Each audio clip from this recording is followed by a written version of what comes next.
All right, as an historian and as a political economist, I can approach an issue of literature from a relatively unique perspective, one that melds the social sciences with the study of literature.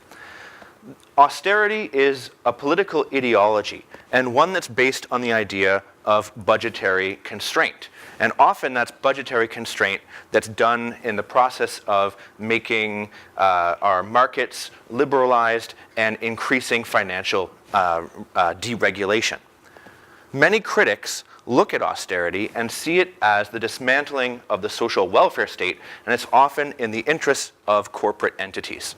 When we look at austerity and its meld in my studies with northern development, what we're looking at here is the idea that development or northern development should be in the interest of profit rather than the interest of community.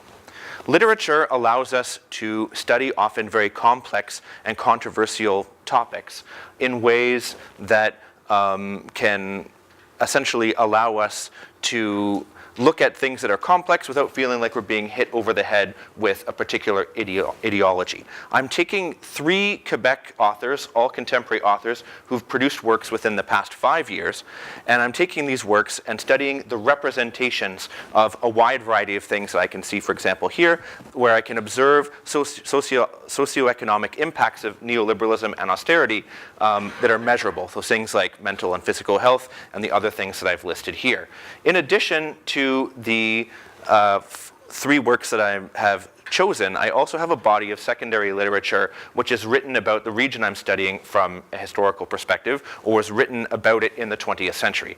The region that I'm looking at, and this map is not particularly helpful because the resolution is probably a bit too small, but if you look at the far left-hand side, you'll see a region called Abitibi, and this is the region that I am looking at. It is a region that's characterized more so by primary industry, things like forestry and mining, and as a result, it's a place that over the course of the past several decades has been in relative decline. As I mentioned before, a lot of what I'm being able to investigate by process of looking at it through literature means that again, we're not being sort of like able to look at things from a neutral perspective. A lot of it is being able to investigate different types of ideologies and their representation.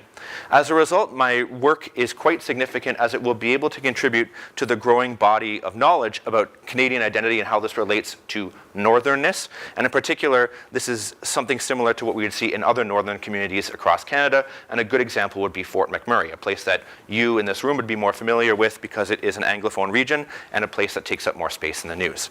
Thank you very much. Thank you.